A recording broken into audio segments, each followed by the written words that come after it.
Hi friends, welcome back to our channel. ಇವತ್ತಿನ ವಿಡಿಯೋದಲ್ಲಿ milk ಹಾಕಿ fruit salad ಯಾವ ರೀತಿ ಮಾಡೋದಂತ ನೋಡೋಣ ಫ್ರೆಂಡ್ಸ್. ಹಾಗೆ ಈ ವಿಡಿಯೋ ಇಷ್ಟ ಆದರೆ ಲೈಕ್ ಮಾಡಿ, ಶೇರ್ ಮಾಡಿ, ಸಬ್ಸ್ಕ್ರೈಬ್ ಮಾಡಿ, ಹಾಗೆ ಬೆಲ್ ಐಕನ್ನ ಒತ್ತಿ ನನ್ನ ಮುಂದಿನ ನೋಟಿಫಿಕೇಷನ್ ನಿಮಗೆ ಬರುತ್ತೆ. ವೆಯ್ಟ್ ಲಾಸ್ ಮಾಡೋವ್ರಿಗೂ ತುಂಬ ಯೂಸ್ಫುಲ್ ಆಗುತ್ತೆ ಈ ಒಂದು ಸಲಾಡು. ಹಾಗೆ ಚಿಕ್ಕ ಮಕ್ಕಳಿಗೂ ಕೂಡ ಕೊಡ್ಬೋದು. ಸೊ ಬನ್ನಿ ಯಾವ ರೀತಿ ಮಾಡೋದಂತ ನೋಡೋಣ. ನೋಡಿ, ಇಲ್ಲಿ ಒಣ ದ್ರಾಕ್ಷಿ ನಾನು ನೀರಲ್ಲಿ ಹಾಕಿ ನೆನೆಸ್ತಾ ಇದ್ದೀನಿ. ಚಿಯಾ ಸೀಡ್ಸ್ನ ಕೂಡ ಒಂದು ಅರ್ಧ ಟೇಬಲ್ ಸ್ಪೂನಷ್ಟು ನೆನೆಸ್ತಾ ಇದ್ದೀನಿ. ಹಾಗೆ 4 ಗೋಡಂಬಿ ತಗೊಂಡಿದ್ದೀನಿ. ಒಣ ಖರ್ಜೂರ ಕೂಡ ನೀಟಾಗಿ ತೊಳ್ಕೊಂಡು ಒಂದು 4 ಒಣ ಖರ್ಜೂರನ ಕೂಡ ನಾನಿಲ್ಲಿ ನೆನೆಸ್ಕೊತಾ ಇದ್ದೀನಿ. ಅದೇ ರೀತಿ ಇಲ್ಲಿ ಬಾದಾಮ್ ಕೂಡ ಒಂದು 4 ತಗೊಂಡು ಚೆನ್ನಾಗಿ ತೊಳ್ಕೊಬಿಟ್ಟು ನೀರಲ್ಲಿ ನೆನೆಸ್ತಾ ಇದ್ದೀನಿ. ಓವರ್ ನೈಟ್ ನೆನೆಸಿ ಇಟ್ಕೊತಾ ಇದ್ದೀನಿ. ಅದೇ ರೀತಿ ನಾನಿಲ್ಲಿ ಅರ್ಧ ಲೀಟರಷ್ಟು ಹಾಲನ್ನ ಇಟ್ಕೊಂಡಿದ್ದೀನಿ. ಇದು ಪ್ಯೂರ್ ಹಾಲು ಫ್ರೆಂಡ್ಸ್. ನಾನು ಮಾಡೋ ರೀತಿಯಲ್ಲಿ ನೀವು ಕೂಡ ಮಾಡಿ ನೋಡಿ, ತುಂಬ ಚೆನ್ನಾಗಿರುತ್ತೆ. ಅದಾದಮೇಲೆ ನಾನಿಲ್ಲಿ ಫ್ರೂಟ್ಸ್ನ ತೊಗೊತಾ ಇದ್ದೀನಿ ನೋಡಿ ಫ್ರೆಂಡ್ಸ್. ಬಿಳಿ ಗ್ರೇಪ್ಸು, ಅದೇ ರೀತಿ ಒಂದು ಆಪಲು, ಹಣ್ಣಾಗಿರೋ ಬಾಳೆಹಣ್ಣು, ಹಾಗೆ ದಾಳಿಂಬೆ ಒಂದು ತಗೊಂಡಿದ್ದೀನಿ. ಇಲ್ಲಿ ಬಾದಾಮ್ ಪೌಡ್ರನ್ನ ಕೂಡ ಇಟ್ಕೊಂಡಿದ್ದೀನಿ. ಹಾಗೆ ಸಿಪ್ಪೆ ಬಿಡಿಸ್ಕೊಂಡು ಇಟ್ಕೊಂಡಿದ್ದೀನಿ. ಆಪಲ್ನ ಚಿಕ್ಕದಾಗಿ ಕಟ್ ಮಾಡ್ಕೋಬೇಕು. ಅದಾದ ನಂತರ ನೋಡಿ, ಇಷ್ಟು ಚಿಕ್ಕದಾಗಿ ಪೀಸ್ ನಿಮ್ಗೆ ಯಾವ ರೀತಿ ಬೇಕೋ ಆ ರೀತಿ ಸಣ್ಣದಾಗಿ ಕಟ್ ಮಾಡ್ಕೋಬೋದು.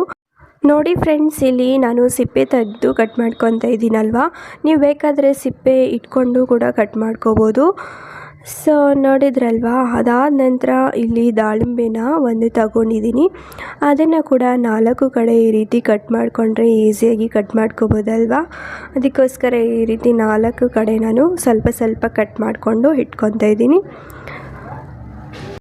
ಫ್ರೆಂಡ್ಸ್. ಈ ರೀತಿ ಸಲಾಡ್ ಮಾಡ್ಕೊಳ್ಳೋದ್ರಿಂದ ನಮ್ಮ ಆರೋಗ್ಯಕ್ಕೂ ಒಳ್ಳೆಯದು, ಹಾಗೆ ಚಿಕ್ಕ ಮಕ್ಕಳಿಗೂ ಕೊಟ್ಟರೆ ತುಂಬ ಒಳ್ಳೆಯದಲ್ವಾ. ನೋಡಿ, ಈ ರೀತಿ ಬಿಡಿಸಿ ಹಾಕ್ಕೊಂಡಿದ್ದೀನಿ. ಎಲ್ಲ ಫ್ರೂಟ್ಸ್ನು ಕಟ್ ಮಾಡಿಕೊಂಡು ಹಾಕ್ಕೊತಾ ಇದ್ದೀನಿ. ಅದೇ ರೀತಿ ಒಂದು ದೊಡ್ಡ ಬಾಳೆಹಣ್ಣು, ಏಲಕ್ಕಿ ಅಲ್ಲ, ಇಲ್ಲಿ ದೊಡ್ಡ ಬಾಳೆಹಣ್ಣು ತಗೊಂಡಿದ್ದೀನಿ.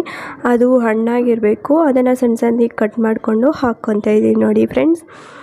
ಅದಾದ ನಂತರ ಇಲ್ಲಿ ಬಿಳಿ ಗ್ರೇಪ್ಸ್ ಐತಲ್ವಾ, ಅದನ್ನು ದ್ರಾಕ್ಷಿನ ಕೂಡ ಕಟ್ ಮಾಡ್ಕೊಂಡು ಹಾಕ್ತಾಯಿದ್ದೀನಿ. ನೆನೆಸಿಟ್ಕೊಂಡಿದ್ನಲ್ಲ ಓವರ್ ನೈಟು, ಅದು ಬಾದಾಮಿ ಹಾಗೆ ಖರ್ಜೂರ ಇದನ್ನೆಲ್ಲ ಗ್ರೈಂಡ್ ಮಾಡಿ ಇಟ್ಕೊಂಡಿದ್ದೀನಿ ನೋಡಿ. ಈ ಥರ ತರಿಯಾಗಿ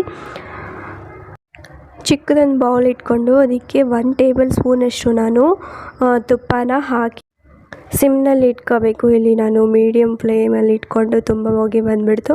ಅದೇ ರೀತಿ ನೋಡಿ, ಇವಾಗ ಅರ್ಧ ಲೀಟರ್ ಹಾಲು ತಗೊಂಡಿದ್ದೆ ಅಲ್ವಾ, ಅದನ್ನು ಹಾಕ್ಕೊಂಡು ಚೆನ್ನಾಗಿ ಕಾಯಿಸ್ತಾ ಇದ್ದೀನಿ. ಅದಾದಮೇಲೆ ಬಾದಾಮ್ ಪೌಡ್ರು 1 ಟೇಬಲ್ ಸ್ಪೂನಷ್ಟು ಹಾಕ್ತಾಯಿದ್ದೀನಿ. ನೀವು ಬೇಕಂದರೆ ಸ್ವಲ್ಪ ಸಿಹಿ ತಿನ್ನಬೇಕಂದ್ರೆ ಜಾಸ್ತಿನೇ ಹಾಕ್ಕೋಬೋದು, ಇದು ಸಿಹಿ ಇರುತ್ತಲ್ವ ಅದಕ್ಕೋಸ್ಕರ. ಅದಾದಮೇಲೆ 1 ಟೇಬಲ್ ಸ್ಪೂನಷ್ಟು ಸಕ್ಕರೆನ ಹಾಕ್ಕೊತಾ ಇದ್ದೀನಿ. ಆವಾಗೇ ರುಬ್ಬಿ ಇಟ್ಕೊಂಡಿದ್ವಲ್ಲ ಡ್ರೈ ಫ್ರೂಟ್ಸು, ಅದನ್ನು ಹಾಕ್ಕೊತಾ ಇದ್ದೀನಿ ನೋಡಿ.